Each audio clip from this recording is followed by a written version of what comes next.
Em nome do Pai, e do Filho, e do Espírito Santo. Amém.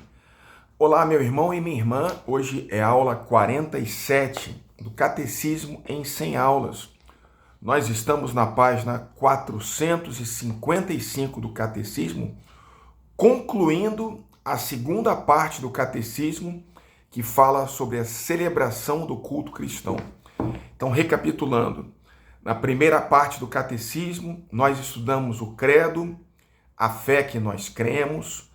Na segunda parte, nós estudamos a liturgia da igreja, a fé que nós celebramos. Na terceira parte, nós vamos meditar sobre os 10 mandamentos, ou seja, a fé que nós vivemos.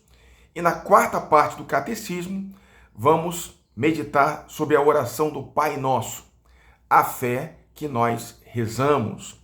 Então, o credo, os sacramentos, os 10 mandamentos, a oração do Pai Nosso, a fé que nós cremos, a fé que nós celebramos, a fé que nós vivemos, a fé que nós rezamos.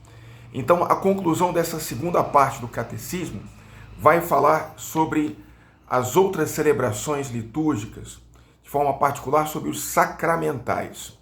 O catecismo ensina que a Santa Mãe Igreja instituiu os sacramentais, que são sinais sagrados pelos quais a imitação dos sacramentos são significados efeitos espirituais obtidos pela oração da Igreja. Pelos sacramentais, os homens se dispõem a receber o efeito principal dos sacramentos e são santificadas as diversas circunstâncias da vida.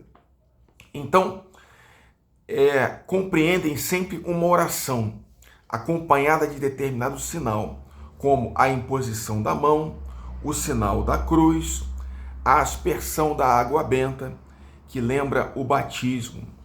Os sacramentais derivam do sacerdócio batismal. Todo batizado é chamado a ser uma bênção e a abençoar. Então, nós somos abençoados para nos tornarmos uma bênção. E nós abençoamos para que as pessoas se tornem também uma bênção. É muito bonito na celebração do batismo das crianças e também dos adultos, quando os padrinhos são abençoados pelo ministro, pelo sacerdote, bispo ou diácono, e logo depois são convidados a abençoar o batizado. A força da bênção de um pai, a força da bênção de uma mãe, a força da bênção de um padrinho tem poder, tem autoridade sobre a vida de um batizado, de um cristão, de uma família.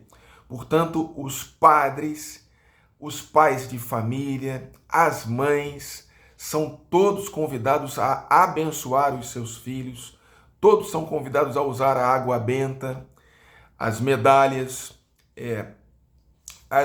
os sinais, os despertadores espirituais, imagens sagradas, todos esses são sacramentais que, à luz dos sacramentos, eles nos despertam para a vida espiritual e trazem também esta força espiritual, né?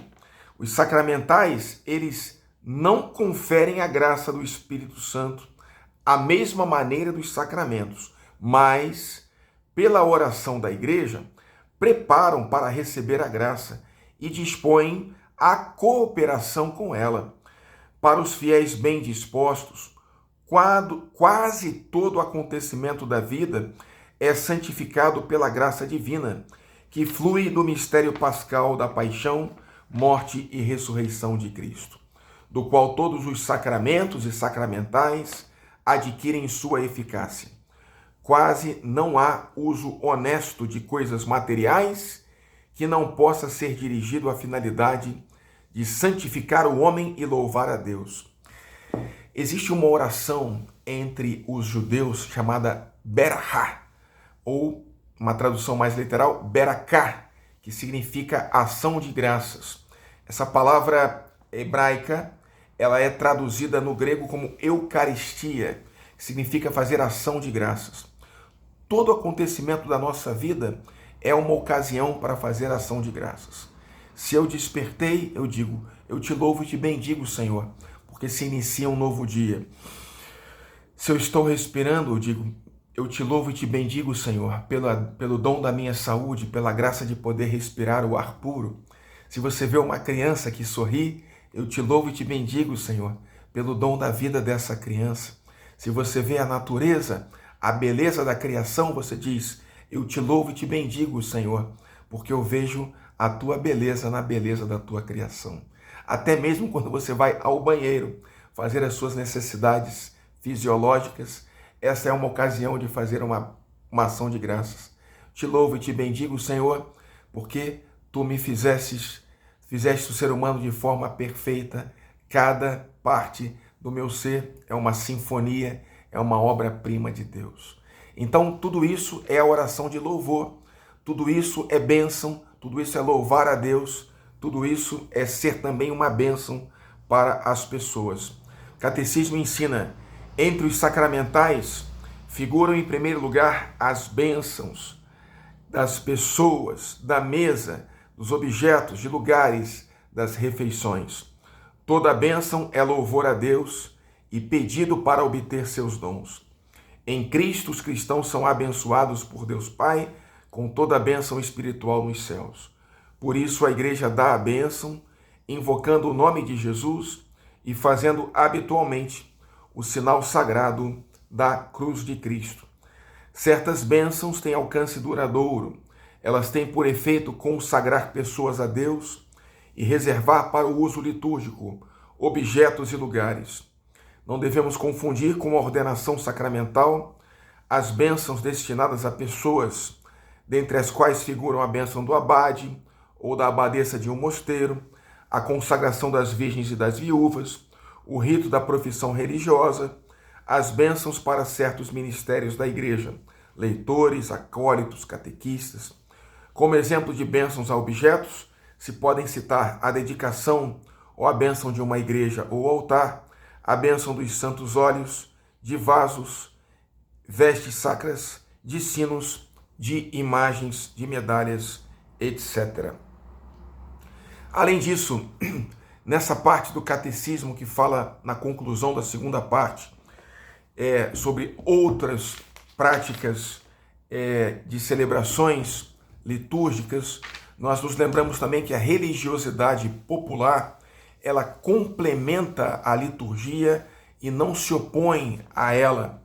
O catecismo vai nos dizer, além da liturgia sacramental e dos sacramentais, a catequese tem de levar em conta as formas da piedade dos fiéis e da religiosidade popular. O senso religioso do povo cristão encontrou em todas as épocas sua expressão em formas diversas de piedade, que circundam a vida sacramental da igreja, como veneração de relíquias, visitas a santuários, peregrinações, procissões, via sacra, danças religiosas, rosário, medalhas, novenas, a sua oração pessoal, a sua adoração eucarística. Pelas expressões da piedade popular, se prolonga a vida litúrgica da igreja, mas não se substitui a liturgia. Considerando os tempos litúrgicos, esses exercícios de piedade devem ser organizados de tal maneira que condigam com a sagrada liturgia, dela de alguma forma derivem, para ela encaminhem o povo, pois que ela, por sua natureza, em muito os supera. Ou seja, a liturgia, ela tem um grau acima, superior, do que as práticas de piedade popular. Em outras palavras, entre a oração do terço, a oração do rosário e a celebração da Santa Missa, a Santa Missa, por ser liturgia, ela tem precedência, ela tem centralidade, ela tem mais importância para a sua vida de piedade. O rosário, ele complementa as novenas, suas práticas de piedade complementam a liturgia. Então, tudo isso, os sacramentos, a missa, a oração da liturgia das horas, as práticas de piedade popular nos fazem fazer aquilo que São Paulo recomenda: orar sem cessar. E assim fazer de toda a nossa vida uma constante Eucaristia, um ato de peracá, de ação de graças a Deus. Pela intercessão da Virgem Maria, abençoe-vos o Deus Todo-Poderoso, Pai, Filho e Espírito Santo. Amém.